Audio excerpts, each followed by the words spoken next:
Welcome to Spring Trends, people. With me, Evelyn Ohiolei here. What we do is talk about everything trending, what's trending, who is trending, where they're trending, and we get to take comments. Femi Ojo is right by my side. Good morning. Morning, morning, Welcome. morning, morning. The lady in black. And the guy in black. How do you have you ever had that? The guy in What? black. What can't you hear? Oh, you can only People make hear. up Wait, stuff. you can only hear men in black, Whatever. not the guy in black. Please, let's move on. This is the part where you say, "Oh, now I know." Now you Not, know not what. whatever.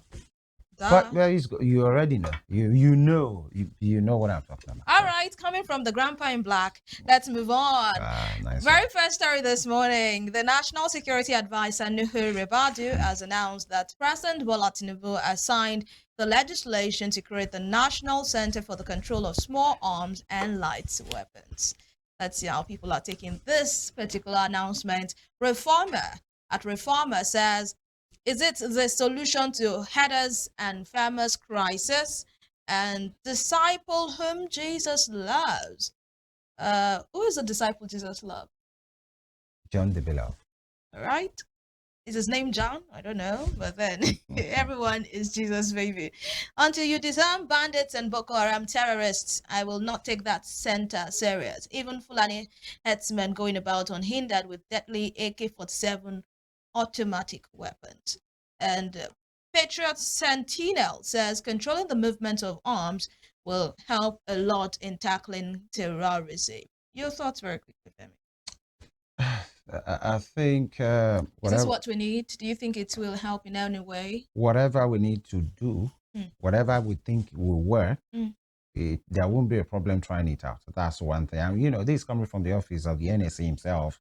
And, I think legislation on, to create National Center for the Control of Small Arms and Light, we have existing laws already. Yeah. That's the issue with us in Nigeria. Now that we want to create a center, Just keep creating offices and these are ministries the and issues. agencies. We have laws. So why can't the immigration take up this responsibility, or NSCDC or police? Do we need a center to do that? Who will be the ones? Then after a center is created, how do we do the recruitment? Or we still pick from the existing, security agencies, their personnel? These are some of the issues.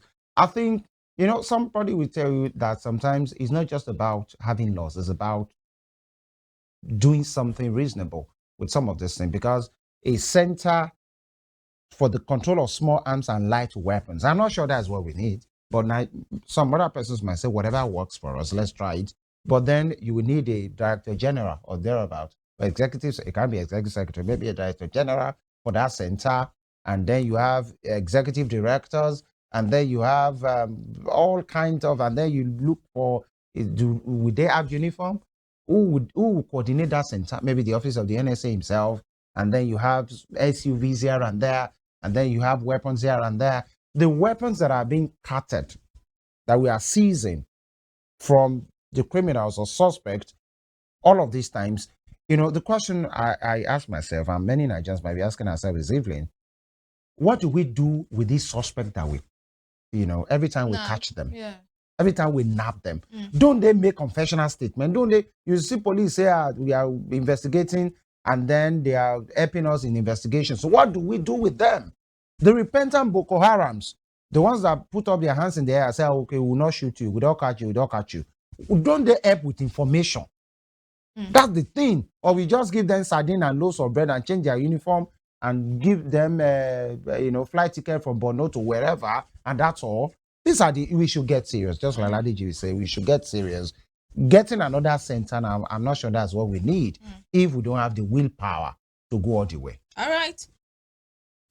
If we don't have the willpower to go all Of the way, course. then And there's no reason why the we should small get the fries center. are not really the problem. There are the bigger guys who send these small fries. All right, let's move on to the next story this morning. Central Bank of Nigeria defies National Assembly, maintains 5% ways and means advance limit. The Central Bank of Nigeria has confirmed that it will sustain its ways and means advances to the federal government at a 5% limit for the fiscal years 2024 to 2025. Remember that there was a legislation where the National Assembly increased it to 10%, But with this particular report, the central bank is saying no, we maintain 5% for this fiscal year. And Dio has Delhi says, what's the implication on the economy? And Evaristus Odinakaize says, in summary, for ordinary Nigerians, the CBN's decision to maintain the 5% limit could lead to higher inflation, increased cost of living, weaker currency, and reduced government services. It reflects deeper concerns about Nigeria's fiscal sustainability, with the government relying on borrowing to finance deficits rather than exploring more sustainable revenue-generating measures. This decision underscores the need for stronger economic reforms, fiscal responsibility, and accountability to protect the livelihoods of citizens in the long run. And in short, tech blogger says, can an expert please tell us how this will benefit us? And I think maybe Evaristus was able to provide an angle to it. I'm not sure that's the entirety of what this means on our economy. But then Sir D underscore DA says all they were out for was to intimidate. All right, okay, that's for another story. But Femi, what do you think? When the National Assembly increased the Ways and Means to 10%, Nigerians shouted foul. They're like, no, this can be, you don't have to increase it. Now, the CBN has defied this and said, okay, we are maintaining it at 5%. Nigerians are still saying, no, this is not, what does this mean to our economy? What exactly do we want? I think in my own little economic, knowledge, the CBN, you know what went down with the Ways and Means under Buhari and then that National Assembly, the ninth, the Lawan-led National Assembly, which was about print money, print enough. Let's keep printing. Let's have enough money for the government to spend part of it, And it was done recklessly, even though many Nigerians still now are still asking a probe of that Ways and Means and prosecution of everybody that were involved, especially the leadership of the National Assembly that allowed the then government to put hands in the treasury and keep spending without appropriation by the National Assembly. That's extra budgetary spending. And then at the end of the day, we're hearing something like, okay, it was for the betterment, because you can't spend in advance and then the National Assembly will now come and appropriate and say, okay, we approve. It doesn't work that way. The National Assembly must approve, because if not, if you spend out of approval, that's misappropriation. Even if you are using it for the right thing, misappropriation or malappropriation, or how do they call it, is an offense. You can't spend extra budgetarily. That's one thing. And so, to the tune of 10%, that's what this National Assembly has put it. And Olayemi Kadoso is saying you only have access to 5%. Maybe it's more like there is a little amount that you have access to in all of this money that you can spend. So we won't give you that yardstick or the federal government coming to say we have opportunity of access to 10% of the particular money, which is the Ways and Means, print or have access to as much as any kind of amount that you want. But whatever Olayemi Kadoso is doing at this time, in as much it's about the safety of the treasury. I think we should depart from that era of whatever the government, especially the executive, whatever they want, they get. No, if the CBN governor is saying, okay, we agree with you, we follow you, we are the regulator, but we have a duty to peg this thing at 5. In fact, if you ask Nigerians, 0% is okay. Whatever you have been approved to get from the National Assembly, stay with it, so that I don't use it to buy Scarlet and whatever up and down. This is not me beefing. This is Nigerian in me. Are you sure you're not? No, I'm not. All right, let's move on to the next story this morning. I saw this video and it's really got me irritated. I'd like you to watch it. It's actually about a situation in Lagos where a particular road was supposed to be, a dual carriage road, was allowed to be a dual carriage road because they were doing, construction works on the other lane of the road. And yesterday it was okay to go back and forth on that same road, but the next morning, with no sign, the police in that particular area, the police officers in that particular area started arresting motorists for passing that same road, calling it a one-way road. Let's watch this video. We'll come back to take reactions.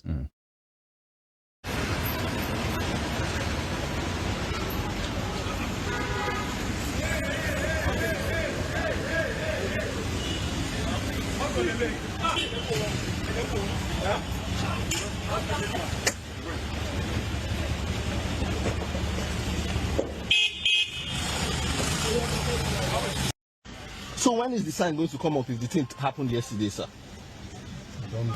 But it happened yesterday. Yeah. And then I'm supposed to know how. So when is the sign going to come up? If it happened yesterday, how am I supposed to know to turn? The sun will come out very soon. The sun will come out very soon. So how was I supposed to know today then?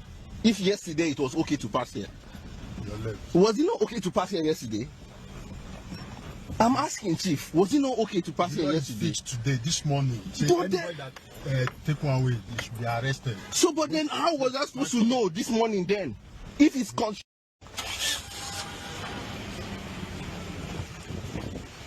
So, Chief, when the sign will come up when, so that the people who are driving can understand what to do.